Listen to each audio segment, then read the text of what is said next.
నమస్తే ఎల్ప్లస్ ఛానల్కి స్వాగతం. రవికిషోర్ మన్కర్ మీతో. అందరూ హెల్తీగా ఉండాలని కోరుకుంటూ ఈ వీడియోలో మీకు దాదాపుగా ఆర్ఆర్బీ గ్రూప్ డికి సంబంధించి 32,438 పోస్టులకు సంబంధించి నోటిఫికేషన్ అయితే వెలువడడం జరిగింది.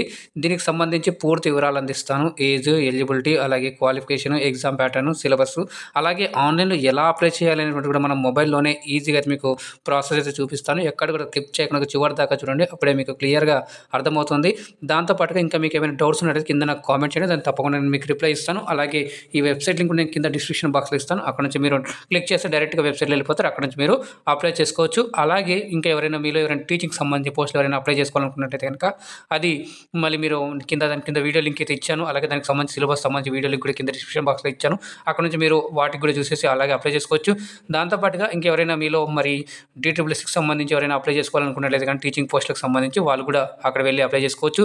₹100 ఫీ మాత్రమే. మనకి నోటిఫికేషన్ అయితే 23 జనవరి 2025 రావడం జరిగింది. దాంతోపాటుగా 22 ఫిబ్రవరి 2025 వరకు అయితే మీరు అప్లై చేసుకోవచ్చు. దానికి సంబంధించి ఎవరైనా మోడిఫికేషన్స్ ఏమైనా మళ్ళీ చేసుకోవాలనుకున్నట్లయితే కనుక దీనికి సంబంధించి 24 ఫిబ్రవరి నుంచి మీరు ఇక్కడ చేసుకోవచ్చు. ఆ రోజునైతే ఇక్కడ మీకు లాస్ట్ పేమెంట్ అని ఇవ్వడం జరిగింది. అయితే ఇక్కడ 25 నుంచి మీకు 6వ తేదీ మార్చి 2025 అయితే మీరు మాడిఫై చేసుకోవచ్చు అప్లికేషన్. ఇన్ కేస్ మీరు ఏమైనా ఉన్నట్లయితే కనుక అది దానికి సంబంధించి సపరేట్ ఫీ అనేటువంటి ఉంటుంది. ఆ ఫీ పేమెంట్ చేసేసి మీరైతే ఇవ్వాల్సి ఉంటుంది. అయితే మీరు ఇక్కడ ఏ జోన్కైనా అప్లై చేసుకోవచ్చు. నేను అది కూడా చూపిస్తాను. ఇక్కడ ఏ జోన్లో ఎన్ని ఉన్నాయని చెప్పి మీకు ఇక్కడ చూపిస్తాను. దాంతోపాటు ఇక్కడ మనకి CBT మోడ్ అనేటువంటి ఎగ్జామ్ ఉంటుంది అని చెప్పి ఇక్కడ క్లియర్గా ఇవ్వడం జరిగింది. డేట్ ఆఫ్ ఎగ్జామ్ ఇవన్నీ కూడా మేము ఎక్స్ప్లెయిన్ చేస్తామని చెప్పేసి అంటున్నారు. దాంతోపాటుగా dates for PET, document verification, ఇవన్నీ కూడా మెడికల్ ఎగ్జామినేషన్, ఇవన్నీ ప్రాసెస్ కూడా ఇక్కడ మనకు దీంట్లో ఉంటుంది. దాంతోపాటుగా ఇక్కడ మనకి డీటెయిల్స్ ఆఫ్ వేకెన్సీస్ అని చెప్పేసి ఇక్కడ ఇచ్చారు. అంటే మొత్తంగా మనకి ఈ రైల్వేకి సంబంధించి 7th అంటే లెవెల్ 1 పోస్టుకు సంబంధించి ఉన్నాయి. ఇక్కడ 32,438 వేకెన్సీస్ అయితే ఉన్నాయి. ఇందుకు మనకు పేమెంట్ వచ్చేసి స్టార్టింగ్ 18,000 అనేటువంటిది ఉంటుంది. కొన్ని అలవెన్స్ అని కూడా కలుపుకొని మంచి శాలరీ అయితే ఉంటుంది. దీనికి సంబంధించి మెడికల్ ఇక్కడ అనెక్సర్ చూడమని చెప్పేసి అంటున్నారు. ఏజ్ వచ్చేసి 18 to 36 ఇయర్స్ వరకు అయితే అప్లై చేసుకోవచ్చు. దీనికి సంబంధించి మీకు ఇంకా ఏమైనా ఉంటే కింద కామెంట్ చేయండి, తప్పకుండా నేను మీకు రిప్లై ఇస్తాను. ఏజ్ మినిమం 18 ఇయర్స్ ఉండాలి, మ్యాక్సిమం 36 ఇయర్స్ ఉండాలి. దాని తర్వాత ప్యారా అని చెప్పేసి ఇక్కడ ఏజ్ రిలాక్సేషన్ కూడా అప్లై చేసుకోవచ్చు. దాని తర్వాత మీరైతే అప్లై చేసేటప్పుడు ఫస్ట్ కొత్తగా అప్లై చేసే వాళ్ళైతే ఫస్ట్ అకౌంట్ క్రియేట్ చేసుకోవాలి. దాని తర్వాత మీరు అక్కడ నుంచి లాగిన్ అయ్యి మళ్ళీ అప్లికేషన్ అనేటువంటి వేయాల్సి ఉంటుంది. ఎవరైతే ఇంతకుముందు రైల్వేస్కి అప్లై చేస్తున్నారో వాళ్ళు డైరెక్ట్గా లాగిన్ డీటెయిల్స్ ఏవైతే ఇచ్చేసి మీరు మళ్ళీ ఇక్కడ అప్లై చేసేసుకోవచ్చు. అది నేను మీకు చూపిస్తాను. డౌట్స్ ఉన్నట్లయితే కనుక వీళ్ళు హెల్ప్ లైన్ నెంబర్స్ అనేటువంటిది ఇవ్వడం జరిగింది. మార్నింగ్ 10 నుంచి ఈవినింగ్ 5 PM వరకు అయితే చేయొచ్చు అని చెప్పేసి ఇక్కడ మీకు rrb.help@csc.gov.in అని చెప్పి హెల్ప్ లైన్ నెంబర్ కూడా ఇక్కడ ఇవ్వడం జరిగింది. మీరు నోట్ చేసుకొని మీరైతే వాళ్ళకి ఫోన్ చేసి అడగవచ్చు. దాని తర్వాత ఇక్కడ ఇంపార్టెంట్ ఇన్స్ట్రక్షన్స్ అని చెప్పేసి ఎగ్జామినేషన్స్ ప్రాసెస్ సంబంధించి ఇక్కడ ఇవ్వడం జరిగింది. ఎగ్జామ్ వచ్చేసి సింగిల్ స్టేజ్లో ఉంటుంది, ఒకటే ఎగ్జామ్ ఉంటుంది. దాని తర్వాత మెడికల్ ఇవన్నీ కూడా దాంట్లో ఉంటాయి. కాల్ లెటర్స్ వచ్చేసి మనకి వెబ్సైట్లోనే వస్తాయి. మీరు సపరేట్ RRBస్లో వెళ్ళి అయితే చూసుకోవాల్సి ఉంటుంది. తర్వాత నార్మలైజేషన్ ఆఫ్ మార్క్స్ అనేటువంటి ఉంటుంది. దాని తర్వాత షార్ట్ లిస్టింగ్ ఆఫ్ PET అంటే PETకి అయితే ఇస్తారు. దాని తర్వాత short listing of candidates for DV అంటే డేటా వెరిఫికేషన్ అండి. దాని తర్వాత నెగిటివ్ మార్కింగ్ అనేటువంటిది 1/3 నెగిటివ్ మార్కింగ్ అయితే ఉంటుంది. ఇక్కడ ఇచ్చారు చూడండి, 1/3 మార్కింగ్. తర్వాత calling of candidates more than అని ఇక్కడ ఫర్దర్గా కొన్ని అంటే ఇన్స్ట్రక్షన్స్ ఇచ్చి ఇంతమందిని మేము తీస్తామని చెప్పేసి ఇవ్వడం జరిగింది. దాంతోపాటుగా ఇక్కడ డీటెయిల్డ్ సెన్ అని చెప్పేసి ఇక్కడ జనరల్ ఇన్స్ట్రక్షన్స్ కొన్ని ఇవ్వడం జరిగింది. ఇక్కడ ఒక విషయం ఏంటంటే ఎవరైతే SC ST వాళ్ళు ఉంటారో వాళ్ళు కనుక క్యాస్ట్ ఎస్ అని చెప్పేసి ST సర్టిఫికేట్ అప్లోడ్ చేస్తే కనుక వాళ్ళకి ఫ్రీ ట్రైన్ పాస్ అనేటువంటిది అవైలబిలిటీ ఇస్తామని చెప్పేసి ఇక్కడ ఇవ్వడం జరిగింది. నేషనాలిటీ ఇండియన్ అయి ఉండాలి. ఇక్కడ మళ్ళీ ఏజ్ అనేటువంటిది ఇవ్వడం జరిగింది. దీంట్లో చూసుకున్నట్లయితే 18 to 33 ఇయర్స్ వరకే ఇచ్చారు. అయితే మామూలుగా కొంచెం అప్లికబుల్ అని చెప్పేసి ఏజ్ అని అప్లికబుల్ అని చెప్పేసి ఇక్కడ మళ్ళీ ఎవరైతే 1/1/2025 నాటికి 36 ఇయర్స్ ఉండాలని చెప్పేసి ఇవ్వడం జరిగింది. దానికి సంబంధించి ఏజ్ రిలాక్సేషన్ కూడా మనకి ఇక్కడ ఇవ్వడం జరిగింది. BC నాన్ క్రీమీ లేయర్స్కి 3 ఇయర్స్, అలాగే SC ST వాళ్ళకి 5 ఇయర్స్, అలాగే ఇక్కడ డిపార్ట్మెంట్ ఎక్స్ సర్వీస్ వాళ్ళకి కూడా ఇవ్వడం జరిగింది. దాంతోపాటుగా OBC డిజేబుల్ దాంట్లో 10 ఇయర్స్, ఇలాగే మనకు SC STకి సంబంధించి ఏజ్ రిలాక్సేషన్ సంబంధించి అనేటువంటిది మనకు ఇవ్వడం జరిగింది. ఏ ఏజ్ గ్రూప్ వాళ్ళు అప్లై చేయాలన్నట్టు కనుక ఇక్కడ ఈ ఏజ్ ఇచ్చారు. ఈ ఏజ్ గ్రూప్ వాళ్ళు ఉన్నట్లయితే కనుక ఈ ఎగ్జామ్కి అంటే ఈ పోస్ట్కి అప్లై చేసుకోవచ్చు. క్వాలిఫికేషన్ వచ్చేసి ఓన్లీ 10th అండి. అలాగే ఎవరైతే ఆల్రెడీ 10th ఇప్పుడు ప్రజెంట్ చదువుతున్నారు వాళ్ళైతే అప్లై చేయొద్దని చెప్పేసి షుడ్ నాట్ అప్లై అని క్లియర్గా అయితే ఇవ్వడం జరిగింది. ఎవరైతే అప్పీరింగ్ ఉన్నారో వాళ్ళు అప్లై చేయకూడదు. పాటుగా degree in diploma in engineering అని చెప్పేసి ITI చేసి ఉండాలని చెప్పేసి ఇక్కడ క్లియర్గా ఇవ్వడం జరిగింది. జనరల్ మరియు OBC వాళ్ళకైతే 500 రూపీస్ ఫీ ఉంటుంది. అందులో ఎవరైతే ఎగ్జామ్కి అటెండ్ అవుతారో వాళ్ళకి 400 అమౌంట్ వాపస్ వస్తుంది. దానికి సంబంధించి మీరు అప్లై చేసేటప్పుడు మీ యొక్క బ్యాంక్ డీటెయిల్స్ అనేటువంటి కరెక్ట్గా ఇవ్వాల్సి ఉంటుంది. అది నేను చూపిస్తాను. దాంతోపాటుగా మరి ఎవరైతే ఫీమేల్ అలాగే PWBD అంటే దివ్యాంగ్ క్యాండిడేట్స్ అలాగే SC ST క్యాండిడేట్స్ ఉంటారో వాళ్ళకి 250 రూపీస్ ఉంటుంది. 250 మొత్తం అమౌంట్ అనేటువంటిది ఇక్కడ బ్యాక్ వస్తుంది. మోడ్ ఆఫ్ పేమెంట్ వచ్చేసి ఆన్లైన్లో మీరు చేసుకోవచ్చు. అలాగే మళ్ళీ వన్స్ ప్రీపెయిడ్ చేసిన తర్వాత ఎటువంటి అమౌంట్ అనేది మళ్ళీ రీఫండ్ కాదండి. రిక్రూట్మెంట్ ప్రాసెస్ ఎలా ఉంటుందంటే ఇక్కడ ఆన్లైన్లో అప్లికేషన్స్ ఇన్వైట్ చేస్తున్నారు. అయితే ఎవరైతే మల్టిపుల్ అప్లికేషన్స్ ఇస్తారో వాళ్ళ అప్లికేషన్స్ అనేటువంటిది రిజెక్ట్ చేస్తామంటున్నారు. దాని తర్వాత సెకండ్ వచ్చేసి మనకి రిక్రూట్మెంట్లో భాగంగా ఫస్ట్ కంప్యూటర్ బేస్డ్ టెస్ట్ ఉంటుంది. దాంట్లో సెలెక్ట్ అయిన వాళ్ళకి మళ్ళీ ఫిజికల్ ఎఫిషియన్సీ టెస్ట్, దాని తర్వాత డాక్యుమెంట్ వెరిఫికేషన్ ఉంటుంది. దాని తర్వాత మెడికల్ ఎగ్జామినేషన్ ఇదంతా కూడా ఉంటుంది. తర్వాత information of date of CBT, PET ఇవన్నీ కూడా మేము ఫర్దర్గా ఇవన్నీ కూడా మీకు will be given the eligible candidates in due course అని చెప్పేసి త్రూ ఆర్ఆర్బీస్ మనం వెళ్ళి వెబ్సైట్ నుంచి అయితే మనం చూసుకోవాలని చెప్పేసి ఇవ్వడం జరిగింది.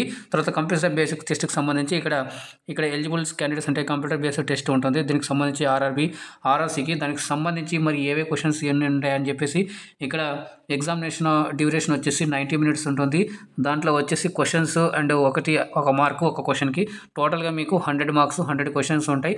ఇందులో జనరల్ సైన్స్ 25, తర్వాత మ్యాథమెటిక్స్ 25, తర్వాత జనరల్ ఇంటెలిజెన్స్ అండ్ రీజనింగ్ వచ్చి, దాని తర్వాత general awareness and current affairs వచ్చేసి 20. ఇలా మొత్తంగా 100 క్వశ్చన్స్ 100 మార్క్ అయితే ఉంటుంది. దాని తర్వాత నెగిటివ్ మార్కింగ్ అనేటువంటిది ఇక్కడ క్లియర్గా ఉంటుంది ఫర్ రాంగ్ ఆన్సర్కి వచ్చేసి. అలాగా అంటే 1 థాట్ అనేది ఉంటుంది. 3 క్వశ్చన్లు రాంగ్ అయితే కనుక మీకు 1 మార్క్ పోతుంది అని చెప్పేసి క్లియర్గా అయితే ఇచ్చారు. మరి ఈ ఎగ్జామ్కి సిలబస్ వచ్చేసి ఇక్కడ క్లియర్గా అయితే ఇవ్వడం జరిగింది. మ్యాథమెటిక్స్కి అలాగే జనరల్ ఇంటెలిజెన్స్కి. మ్యాథమెటిక్స్లో చూసుకున్నట్టు నెంబర్ సిస్టము, అలాగే బోడామాస్, తర్వాత డెసిమల్స్, తర్వాత ఫ్రాక్షన్స్, తర్వాత ఎల్సిఎం, ఎస్సిఎఫ్, రేషియో, ఈ నార్మల్గా అయితే ఉంటుంది ప్రాఫిట్ అండ్ లాస్, అలాగే ఆల్జిబ్రా, అలాగే జియోమెట్రీ అండ్ ట్రిగ్నామెట్రీ ఇవన్నీ కూడా ఇచ్చారు. అలాగే అప్ టు 10th అని చెప్పేసి క్లాక్ ఇవన్నీ కూడా ఇచ్చారు. దాంతోపాటుగా జనరల్ ఇంటెలిజెన్స్ అది చూసుకున్నట్లయితే కనుక అనలిటిక్స్, తర్వాత alphabetical and number series, coding and decoding, అలాగే ఇవన్నీ కూడా మనకు డేటా ఇంటర్ప్రిటేషను ఇవన్నీ కూడా దీంట్లో ఉంటాయి. వర్క్ అండ్ టైము, ఈ నంబరింగ్, తర్వాత ఇలా మీకు ఇక్కడ క్లాసిఫికేషను, తర్వాత డైరెక్షన్స్, స్టేట్మెంట్, ఆర్గ్యుమెంట్స్ ఇలా అన్నీ కూడా మీకు ఉంటాయి దాంట్లో.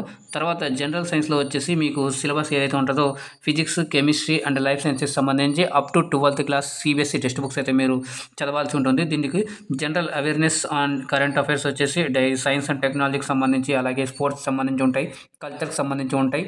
తర్వాత పర్సనాలిటీస్ సంబంధించి, ఎకనామిక్స్ సంబంధించి, పాలిటిక్స్, అలాగే any other subject of importance అంటే ప్రజెంట్ వర్తమానంలో ఏవైతే జరుగుతున్నాయో వాటికి సంబంధించి మీకు ఉంటాయని చెప్పేసి సిలబస్ క్లియర్గా ఇవ్వడం జరిగింది. ఆ తర్వాత ఫిజికల్ ఎఫిషియన్సీ టెస్ట్కి ఎవరైతే మరి సిబిటీలో ఎంతమంది ఉంటారో వేకెన్సీస్ బట్టి ఇక్కడ 3 times అని చెప్పేసి ఇక్కడ ఏదైతే మీకు వేకెన్సీస్ ఉన్నాయో విత్ టోటల్ వేకెన్సీ ఉన్నాయో దానికి 3 రెట్లు అయితే మీకు ఫిజికల్ ఎఫిషియన్సీ టెస్ట్ పిలుస్తారు. దాంట్లో వచ్చేసి మేల్ క్యాండిడేట్స్కి, ఫీమేల్ క్యాండిడేట్స్కి ఇక్కడ కొన్ని ఇవైతే ఉంటాయి ఈవెంట్స్ అని చెప్పేసి డీటెయిల్స్ అయితే ఇచ్చారు. ఇది మీరు స్క్రీన్ షాట్ తీసుకొని నీట్గా అయితే చదువుకోగలరు. చూడండి హౌ టు అప్లై అని చెప్పేసి ఇది క్లియర్గా అయితే ఇచ్చారు. ఇది ఆన్లైన్లో అప్లై చేసుకోవాల్సి ఉంటుంది. దీనికి సంబంధించి నేను ఇక్కడ ఆర్ఆర్బీకి సంబంధించి ఒక వెబ్సైట్ లింక్ నేను కింద డిస్క్రిప్షన్ బాక్స్లో ఇస్తాను. అది ఓపెన్ చేయగానే ఫస్ట్ మనం అకౌంట్ క్రియేట్ చేసుకోవాల్సి ఉంది. ఎవరైతే ఫస్ట్ టైం చేస్తున్నారో వాళ్ళు, అదర్వైజ్ ఎవరైతే ఇంతకుముందు చేస్తున్నారో వాళ్ళు ఆల్రెడీ లాగిన్ డీటెయిల్స్ ఇచ్చేసి మీరు ఓపెన్ చేసేసి ఇక్కడ ఇచ్చినటువంటి డీటెయిల్స్ ఇవన్నీ కూడా మీరు ఇవ్వాల్సి ఉంటుంది. ఈ డీటెయిల్స్ ఆన్లైన్లో ఇచ్చిన తర్వాత మీరు రీసెంట్ దిగినటువంటి పాస్పోర్ట్ సైజ్ ఫొటోస్, అది అంటే బ్యాక్గ్రౌండ్ ఇక్కడ చాలా గుర్తుపెట్టుకోండి, బ్యాక్గ్రౌండ్ వైట్ ఉండాలి. అలాగే ఎటువంటి స్పెట్స్ కానివ్వండి, క్యాప్ కానివ్వండి, జ్యువెలరీ కానీ ఇవన్నీ ఏమి ఉండకూడదు, సింపుల్గా ఉండాలి. అలాగే సిగ్నేచర్ వచ్చేసి వైట్ పేపర్ మీద బ్లాక్ ఆర్ బ్లూ పెన్తో సైన్ చేసి ఉండాలని చెప్పేసి వాళ్ళు కొన్ని డైమెన్షన్స్ ఇవ్వడం జరిగింది. ఆ డైమెన్షన్స్ ప్రకారంగానే మీరు అక్కడ ఈ అప్లికేషన్లో ఈ సిగ్నేచర్ ఫొటోస్ ఇవ్వాల్సి ఉంటుందని చెప్పి ఈ రిక్రూట్మెంట్ సంబంధించి ఏవైనా డీటెయిల్స్ ఫర్దర్గా ఇవ్వాలనుకున్నట్లయితే మరి క్యాండిడేట్స్కి మేము తెలుపుతామంటున్నారు. అందుకోసం మరి ఏదైతే ఉందో పర్సనల్ మొబైల్ నెంబరు, అలాగే పర్సనల్ ఈమెయిల్ ఐడి యాక్టివ్ ఉన్నటువంటి మాత్రమే ఇవ్వాలి అని చెప్పేసి అంటున్నారు. ఎందుకంటే ఏదైనా కాన్వర్జేషన్ ఉన్నట్టు మేము దాని ద్వారానే తెలియజేస్తామని చెప్పేసి అంటున్నారు. అయితే ఇక్కడ మీకు ఎవరైతే ఎస్సీ, ఎస్టీ, పీడబ్ల్యూడీ క్యాండిడేట్స్ ఎవరైతే ఉంటారో వాళ్ళ యొక్క క్యాస్ట్ సర్టిఫికేట్ కూడా స్కాన్ చేసుకొని అయితే పెట్టుకోవాల్సి ఉంటుంది. ఎందుకంటే అప్లోడ్ టైంలో మీరు చేయాల్సి ఉంటుంది అక్కడ అప్లికేషన్లో. సో ఇక్కడ జనరల్ గైడ్లైన్స్ అని చెప్పేసి సబ్మిషన్ ఆఫ్ ఆన్లైన్ అప్లికేషన్ అని ఇచ్చారు. కొన్ని గైడ్లైన్స్ అనేటువంటిది ఇచ్చారు. మీరు అన్ని క్రియేట్ చేసుకొని మీ యొక్క డీటెయిల్స్ ఏవైతే అన్నీ కూడా దగ్గర పెట్టుకొని, కరెక్ట్ ఇన్ఫర్మేషన్ దగ్గర పెట్టుకొని మీరు ఎస్ఎస్సి సర్టిఫికేట్ ఇవన్నీ కూడా, ఆధార్ కార్డు, అలాగే మీ ఐటీఐ సర్టిఫికేట్ ఉంటే అది, అలాగే క్యాస్ట్ సర్టిఫికేట్ సంబంధించి అది, ఇవన్నీ కూడా. అయితే చాలామందికి డౌట్ ఉంటుంది, సార్ ఎగ్జామ్ సెంటర్ ఎక్కడ వస్తుంది అని చెప్పేసి. సో ఎగ్జామ్ సెంటర్ మనకు మీరు ఇచ్చే అడ్రస్ ఏదైతుందో దానికి దగ్గర నుంచి వాళ్ళు దూరం వరకు అయితే వెళ్తారు. ఒక్కోసారి అయితే కొన్ని ప్లేసులు సిటీ మారాల్సి వస్తుంది, కొన్నిసార్లు మీరు స్టేట్ కూడా దాటాల్సి వస్తుంది. సో లేదంటే సార్ మేము ఈ జోన్లో అప్లై చేసాము, మరి ఆ జోన్లోనే వస్తుందా అని అంటే అలా ఏముండదని మీరు ఏ జోన్కైనా అప్లై చేసుకోవచ్చు. కాకపోతే మీకు అక్కడ మీరు అప్లై చేసిన దాన్ని బట్టి మీ దగ్గరలో ఉన్నటువంటి సెంటర్ అవైలబిలిటీ బట్టి వాళ్ళు ఫీజిబిలిటీ బట్టి వాళ్ళు ఇస్తామని చెప్పేసి ఇవ్వడం జరిగింది. రైల్వేలో సంబంధించి ఇలాగే ఉంటుందండి. అయితే అప్లికేషన్ వేసేటప్పుడు ఏమైనా మిస్టేక్స్ అయినా లేకుంటే తప్పుగా ఎంటర్ అయినా కూడా తర్వాత మీకు మోడిఫికేషన్ చేసేదానికి ఆస్కారం ఉంది. ఎవరు కూడా కంగారు పడకండి. అయితే కరెక్షన్ చేసుకోవడానికి వాళ్ళు పేమెంట్ అయితే అడుగుతున్నారు. ₹250 పే చేసి మాత్రమే మీరు కొన్ని డీటెయిల్స్ ఎడిట్ చేసుకోవచ్చు అని చెప్పేసి ఇక్కడ ఇచ్చారు. ఇక్కడ ప్రతి జోన్కి సంబంధించి వాటి యొక్క వెబ్సైట్ ఏవైతే ఉన్నాయో ఇక్కడ క్లియర్గా అయితే ఇవ్వడం జరిగింది. ఈ వెబ్సైట్లో ఏ వెబ్సైట్ లాగిన్ అయినా కూడా మీరు అప్లై చేసుకోవచ్చు. అక్కడ అడుగుతుంది మీరు సెలెక్ట్ జోన్ అని చెప్పేసి మీరు ఏ జోన్కి అప్లై చేసుకోవాలనుకుంటున్నారో ఆ జోన్కి ముందే అప్లై చేసుకోవాలి. అయితే మీరు అక్కడ ప్రిఫరెన్స్ మీరైతే ఈ నోటిఫికేషన్ మీకు చూపిస్తాను వేకెన్సీస్ అవన్నీ కూడా మీరు వాటిని బట్టి మీరు అప్లై చేసుకోవాల్సి ఉంటుంది. అయితే ముందే డీటెయిల్స్ అన్ని కూడా రెడీ చేసుకొని పెట్టుకోవాలి. మీరు ఫస్ట్ ఏ పోస్ట్కి ప్రిఫరెన్స్ ఇవ్వాలి, తర్వాత సెకండ్ పోస్ట్ ఏ ప్రిఫరెన్స్ ఇవ్వాలనేటువంటిది మీరు ముందే చేసుకొని పెట్టుకోవాలి. అయితే ఈ నోట్ చేసుకోండి, స్క్రీన్ షాట్ తీసుకోండి, లేదా మీకు నేను కింద కూడా లింక్ ఇస్తాను. ఇక్కడ నుంచి మనకి ఫార్మాట్స్ అనేవి ఉంటాయి. సర్టిఫికేట్ ఫార్మాట్స్ సంబంధించి ఓబీసీ కానివ్వండి, అలాగే క్యాస్ట్ సర్టిఫికేట్ సంబంధించి చాలామంది ఇక్కడ కూడా అడుగుతున్నారు. సార్ మా దగ్గర ఈ ఓల్డ్ క్యాస్ట్ సర్టిఫికేట్ ఉన్నాయి, లేదా మేము అది అప్లై చేసుకోవచ్చా, లేదా మనం ఇక్కడ నుంచి తీసుకొని మీరు ప్రింట్ తీసుకొని అప్లై చేసుకోవాలా సార్ అని చెప్పేసి చాలామంది కూడా కామెంట్ చేస్తున్నారు వేరే నోటిఫికేషన్లలో కూడా. అయితే ఇక్కడ ఈ రైల్వేకి సంబంధించిన టీచింగ్ పోస్ట్ సంబంధించి దాంట్లో అయితే చాలామంది ఇలా అడగడం జరిగింది. కాబట్టి ఇక్కడ నేను చెప్పేది ఏంటంటే మీ దగ్గర ఉన్నది మీరైతే అప్లోడ్ చేయండి. తర్వాత ఇన్ కేస్ మీరు డాక్యుమెంట్ వెరిఫికేషన్కి సెలెక్ట్ అయినాక అప్పుడు మీరు ఇక్కడ నుంచి ఆ ఫార్మాట్ డౌన్లోడ్ చేసుకొని మీరు అది ఫిల్ చేసేసి మీ దగ్గర ఉన్నటువంటి సర్టిఫికేట్ చూపించి ఆ సర్టిఫికేట్ చేసుకొని ఆ సర్టిఫికేట్ ఎవరైతే మీ ఇంతకుముందు ఏదైతే అప్లోడ్ చేస్తున్నారో ఆ 2 సర్టిఫికేట్లు కూడా మీరైతే ఒకేసారి చూపించుకోవచ్చు. అలాగే దివ్యాంగ సంబంధించి సర్టిఫికేట్స్, ఫిజికల్ ఫిట్నెస్ సంబంధించిన సర్టిఫికేట్స్ ఇవన్నీ కూడా ఫార్మాట్స్ అనేటువంటిది ఇక్కడ క్లియర్గా అయితే ఇవ్వడం జరిగింది. ఇవన్నీ కూడా దాంతోపాటుగా మనకి కింద మనకి వేకెన్సీకి సంబంధించి డీటెయిల్స్ అనేటువంటిది క్లియర్గా ఇవ్వడం జరిగింది. ఇది మొత్తంగా మనకి 66 పేజీలకు సంబంధించి ఉంది. ఇక్కడ చూడండి ఒక్కో జోన్కి సంబంధించి మనకి ఇక్కడ పోస్టులు బట్టి మనకి ఎన్ని పోస్టులు మొత్తం దాదాపుగా 14 పోస్టులు అయితే ఉన్నాయి. పలు రకాల పోస్టులు ఉన్నాయి. ఈ పోస్టులకి మీరు ఏ పోస్ట్కైనా కూడా అప్లై చేసుకోవచ్చు. అయితే ఇక్కడ మనకి వేకెన్సీస్ అనేటువంటిది ఇవ్వడం జరిగింది. చూడండి ఇక్కడ ప్రతిదీ ఇలా మనకు టేబుల్తో సహా క్లియర్గా నోటిఫికేషన్ అనేటువంటిది దీంట్లో డీటెయిల్స్ అనేటువంటిది కూడా ఇచ్చారు. ఒక్కో దాంట్లో ఎన్నో అనేటువంటిది కూడా ఇలా ప్రతి దాంట్లో కూడా నా తరపు నుంచి సజెషన్స్ అండి. మీరు దగ్గరలో ఉన్నట్టయితే మనకి ఆంధ్ర స్టేట్కి సంబంధించి ఎవరైతే లేదా తెలంగాణకు సంబంధించి ఎవరైనా అప్లై చేసుకోవాలనుకున్నాను దగ్గరలో ఉన్నటువంటి ఏదైతే ఉందో ఇది నేను ఇక్కడ చెన్నై జోన్కి సంబంధించి ఇక్కడ మీకు నేను చూపిస్తున్నాను. ఇక్కడ దాదాపుగా మనకు 2000 పైన అయితే ఇక్కడ వేకెన్సీ అయితే ఉన్నాయి. 2694 చెన్నై జోన్కి. ఇక్కడ దీంట్లో ఒక్కొక్క కేటగిరీకి ప్రతి దాంట్లో వేకెన్సీ అనేవి ఉన్నాయి. మీరు చాలా జాగ్రత్తగా మీ వేకెన్సీస్, మీ పొజిషన్, మీ సీట్ ప్రిఫరెన్సెస్, మీ కేటగిరీ అన్నీ కూడా చూసుకొని నీట్గా అయితే అప్లై చేయండి. ఇకపోతే కొంచెం పర్వాలేదు సార్ మేము కొంచెం దూరం కూడా అప్లై చేసుకుంటామంటే కానీ ముంబై కూడా చేసుకోవచ్చు. దాంట్లో దాదాపుగా 3244 వేకెన్సీస్ అయితే ఉన్నాయి. సికింద్రాబాద్ జోన్ ఏదైతే ఉందో 16042 పోస్టులు అయితే ఉన్నాయి దీంట్లో. ఇక్కడ నేను కొన్ని చెప్పాను. అయితే మీరు నోటిఫికేషన్లను మొత్తంగా మీరు చూసుకోవచ్చు. చాలా వేకెన్సీస్ అయితే ఉన్నాయి, చాలా జోన్లలోనే ఉన్నాయి. మీ అవైలబిలిటీ బట్టి, మీరు దూరం ఇచ్చేదాన్ని బట్టి, మీరు అప్లై చేసుకునే దాన్ని బట్టి, మీ పోస్టులని, మీ కేటగిరీని బట్టి మీరు ఏ జోన్కైనా అప్లై చేసుకోవచ్చు. నేను చెప్పింది అప్లై చేయాలనేం లేదు. సో మీరు కూడా ఆలోచించి ఇక్కడ అన్ని జోన్లు అయితే ఉన్నాయి. బిలాస్పూర్, గోరఖ్పూర్, హాజీపూర్, ఇలాగా న్యూఢిల్లీ కూడా చాలా ఉన్నాయి. న్యూఢిల్లీ కూడా మీరు అప్లై చేసుకోవచ్చు. మీకు అర్థమైంది అనుకుంటారు. ఇన్ కేసు ఇంకా ఏమైనా డౌట్ ఉంటే నాకు కింద కామెంట్ చేసి తప్పకుండా మీకు రిప్లై ఇస్తాను. ఇప్పుడు నేను మీకు ఎలా అప్లై చేయాలి ఆన్లైన్ అనేటువంటి ప్రాసెస్ చూపిస్తాను. కింద డిస్క్రిప్షన్ బాక్స్లో లింక్ ఇచ్చాను కదా, ఆ లింక్ క్లిక్ చేయగానే ఇలా డిస్ప్లే అనేటువంటిది ఓపెన్ అవుతుంది. ఈ డిస్ప్లే ఓపెన్ అయిన తర్వాత, ఈ విండో ఓపెన్ అయిన తర్వాత ఇక్కడ చూడండి జస్ట్ మీకు సింపుల్గా అప్లై అని కనిపిస్తుంది కదా. అయితే మనం ఒకసారి మొత్తం ఓవర్ చూసుకుందాం. చూడండి ఇప్పటివరకు అయితే 2 యాక్టివ్లో ఉన్నాయి. ఒకటైతే టీచింగ్ సంబంధించి ఉంది. దీనికి సంబంధించి లాస్ట్ డేట్ ఫిబ్రవరి 6 ఉంది. అయితే ఆర్ఆర్బీ గ్రూప్ డికి సంబంధించి ఏదైతే 32,438 వేకెన్సీ ఉన్నాయో వాటికి సంబంధించి లాస్ట్ డేట్ 22 ఫిబ్రవరి 2025 వరకు అయితే మీరు అప్లై చేసుకోవచ్చు. అయితే ఇప్పుడు నోటిఫికేషన్ మనకి మరి ఇక్కడ చూసుకున్నట్టయితే అప్లై ఉంది కదా. సో దీని మీద క్లిక్ చేస్తే మనకి క్రియేట్ అయిన అకౌంట్ ఉంది. అయితే ఎవరైతే ఫస్ట్ టైం చూస్తున్నారో వాళ్ళు దీని మీద క్లిక్ చేయండి. క్లిక్ చేస్తే మనకు కొత్త విండో ఓపెన్ అవుతుంది. ఇక్కడ ఓకే అని చెప్పేసి ఇచ్చిన తర్వాత ఇక్కడ మీరు ఫస్ట్ ఈ నేషనాలిటీ ఇండియా అని ఇస్తారు. అలాగే మీ పర్సనల్ డీటెయిల్స్లో భాగంగా ఫుల్ నేము, అలాగే date of birth, male gender, ఈ పర్సనల్ డీటెయిల్స్ అన్నీ కూడా ఇక్కడ మీ father name, mother name, mail ID ఇవన్నీ కూడా ఇస్తారు. దాని తర్వాత మీ యొక్క వ్యాలిడ్ మొబైల్ నెంబరు, అలాగే వ్యాలిడ్ ఈమెయిల్ ఐడి ఇక్కడ ఇచ్చేసి మీరు గెట్ ఓటీపీ అంటే ఇక్కడ ఓటీపీ వస్తుంది మీ మెయిల్కి, అలాగే రిజిస్టర్ మొబైల్ నెంబర్కి. ఆ నెంబర్లు ఇక్కడ ఇచ్చేస్తే అవి వెరిఫై అయిపోతే తర్వాత మీకు ఆధార్ నెంబర్లో లింక్ చేయండి అని అడుగుతుంది. సో ఆధార్ నెంబరు మీరు లింక్ చేసి ఉండాలి మొబైల్ నెంబర్కి. సో అప్పుడు మీ మొబైల్కి ఒక ఓటీపీ అనేటువంటిది వస్తుంది ఆధార్ నెంబర్ వేయగానే.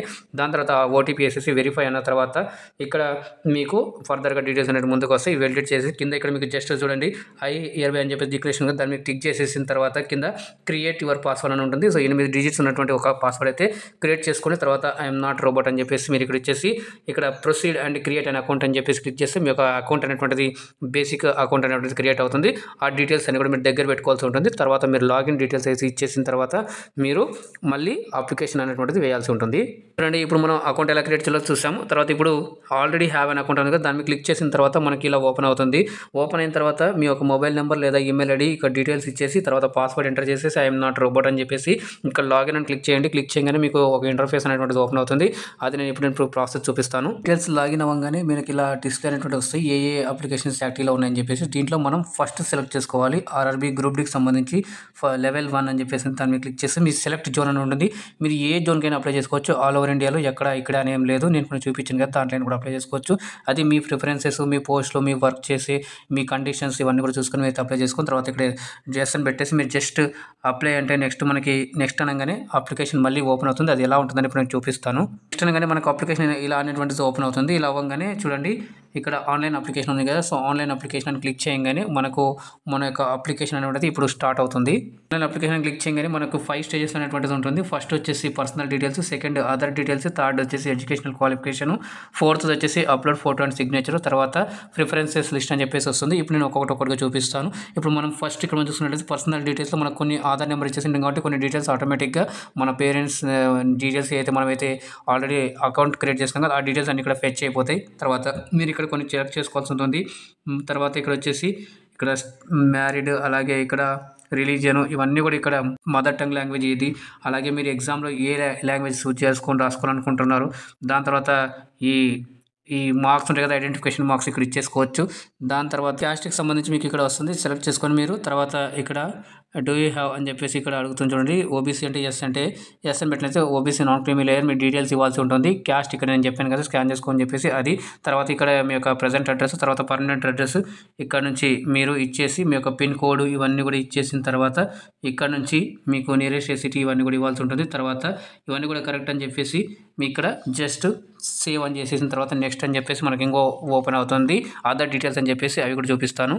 చూడండి అదర్ డీటెయిల్స్లో మనకి do you have an ex service man అని చెప్పేసి, అలాగే are you person with disability, అలాగే ఇక్కడ మీకు డీటెయిల్స్ అడుగుతుంది. స్క్రైబ్ డీటెయిల్స్ ఇప్పుడు ఒకవేళ ఉన్నట్లయితే కనుక, దాంతోపాటుగా తర్వాత ఈబీసీ ఉన్నట్లయితే దానికి సంబంధించిన డీటెయిల్స్ అడుగుతుంది. దాని తర్వాత ఎంప్లాయీ ఆఫ్ ఇండియన్ రైల్వేస్ అడుగుతుంది. ఎస్ అయితే ఎస్లో అయితే నో అని పెట్టేసింది. తర్వాత ఇక్కడ మీ యొక్క ఈ డీటెయిల్స్ ఉంటాయి కదా, ఈ రీఫండ్ ఆఫ్ ఫీకి సంబంధించి ఇక్కడ మీ డీటెయిల్స్ ఇవ్వాల్సి ఉంటుంది. అన్నీ కూడా మీ యొక్క బ్యాంక్ డీటెయిల్స్ సంబంధించి ఏదో మీ యొక్క ప్రజెంట్లో రన్నింగ్ ఉన్నటువంటి ఆ డీటెయిల్స్ అన్నీ కూడా ఇక్కడ ఐఎఫ్ఎస్సి కోడ్ కానివ్వండి, అకౌంట్ నెంబర్ కానివ్వండి, ఆ అకౌంట్లో ఉన్నటువంటి ఎట్లా ఉందో నేమ్ అలానే టైప్ చేసేసి ఇక్కడ మీరు డీటెయిల్స్ ఇచ్చేస్తే కనుక ఇక్కడ మీ డీటెయిల్స్ అన్ని కూడా అన్ని ఇక్కడ ఫెచ్ అయిపోతాయి. దాని తర్వాత సేవ్ అండ్ నెక్స్ట్ చేసేయండి. ఇక థర్డ్ ఫేజ్లో మీ యొక్క డీటెయిల్స్ అనేటువంటి 10th క్లాస్ డీటెయిల్స్ సంబంధించి ఇవ్వాల్సి ఉంటుంది. తర్వాత ఐటీ ఉంటే ఇక్కడ జస్ట్ మీరు యాడ్ అని ఉంది కదా, సో యాడ్ మీద క్లిక్ చేసేసిన తర్వాత మీకు ఐడియా వస్తుంది. ఇఫ్ ఎక్స్పీరియన్స్ ఉండే కనుక ఎక్స్పీరియన్స్ ఇచ్చేసిన తర్వాత జస్ట్ సేవ్ నెక్స్ట్ అని చేస్తే మనకు నెక్స్ట్ వెళ్ళిపోతుంది. తర్వాత ఇక్కడ మనకు ఫోటో అప్లోడ్ చేయాలి. తర్వాత సిగ్నేచర్ ఇక్కడ చూడండి, ఫోటో అప్లోడ్ చేయాలి. తర్వాత దాని కింద ఇక్కడ మీరు సిగ్నేచర్ అప్లోడ్ చేయాలి. వాళ్ళు కొన్ని డైమెన్షన్స్ ఇచ్చారు, ఆ డైమెన్షన్స్ ప్రకారంగా మీరు ఇక్కడ అప్లోడ్ చేయాల్సి ఉంటుంది. ఓకేనా, సో దాని తర్వాత మీరు సేవ్, తర్వాత నెక్స్ట్ అంటే కనుక మనకు మళ్ళీ ఓపెన్. చూడండి 5th వన్ ప్రిఫరెన్సెస్ లిస్ట్లో మనకి ఈ ప్రిఫరెన్సెస్ అనేటువంటిది ఇలా అడుగుతుంది. ఇక్కడ మీకు చూడండి ఈ లెఫ్ట్ సైడ్లో ఆల్రెడీ ఇక్కడ మీరు కనిపిస్తున్నాయి కదా, ఇవి ఆల్రెడీ సెలెక్టెడ్ ఉన్నాయి. సో ఈ లెఫ్ట్ సైడ్లో మీరు ఇక్కడ వస్తాయి, మీకు ఈ పోస్టులు అన్నీ ఇక్కడ లెఫ్ట్ సైడ్లో వస్తాయి. దీంట్లో మీ ప్రిఫరెన్సెస్ చేసుకోవాలి. అంటే మీకు ఏ పోస్టులో ఎక్కువ పోస్టులు ఉన్నాయి మీ కేటగిరీలో, అవి ఫస్ట్ ఎక్కువ ఉన్నాయి, తర్వాత కొన్ని తక్కువ ఉన్నాయి, తర్వాత కొన్ని తక్కువ ఉన్నాయి, అలా లీస్ట్గా మీకు 14 వేకెన్సీ అన్ని చూపిస్తే కూడా మీరు ఆ 14 అందులో ఏది బెస్ట్ అనుకుంటారు ఫస్ట్ అది. ఇక్కడ మీకు ప్లస్ అని చెప్పేసి ఇక్కడ ఇంటూ అని కనిపిస్తుంది కదా, యాక్చువల్గా అంటే ఈ లెఫ్ట్ సైడ్లో ఉంటే ప్లస్ అని కనిపిస్తుంది. ఆ ప్లస్ మీద క్లిక్ చేస్తే ఇక్కడ మీకు ఈ ఎల్లో కలర్లో ఎలా అయితే వస్తుందో అలా ఆర్డర్లో ఫస్ట్ 1, 2, 3 అని చెప్పేసి వస్తాయి. సో ఈ విధంగా ఇచ్చేసిన తర్వాత మీరు ప్రిఫరెన్స్ ఇచ్చిన తర్వాత కిందికి వచ్చేసి ఇక్కడ మీ యొక్క చెక్ బాక్స్ అన్ని కూడా టిక్ పెట్టేసిన తర్వాత ఇక్కడ మీ యొక్క నేమ్ అనేటువంటిది ఎంటర్ చేయండి. ఇక్కడ డేట్ ఇవన్నీ కూడా ఉంది. అయితే ఇక్కడ సిగ్నేచర్ కూడా వస్తుంది. సిగ్నేచర్ వచ్చిన తర్వాత సేవ్ అని చెప్పేసి ప్రివ్యూ అప్లికేషన్ అంటే మనకి అప్లికేషన్ అనేటువంటి ప్రివ్యూ అయిపోతుంది. అంటే మీ ఫోటో, మీ సిగ్నేచరు, అలాగే మీరు ఇచ్చిన డీటెయిల్స్ అన్నీ కూడా అక్కడ వచ్చేస్తాయి.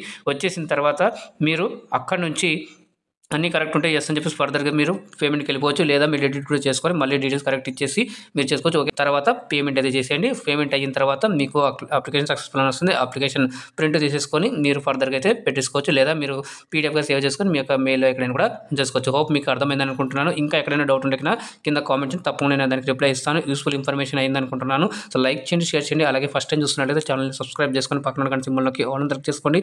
అప్పుడు నేను ఏం చేసే ప్రతిదీ కూడా మీకు మొదటగా నోటిఫికేషన్ రూపంలో అయితే వస్తుందండి. సో మళ్ళీ కలుద్దాం మరొక అప్డేట్ వీడియోతో. అందాక ధన్యవాదాలు. జై హింద్.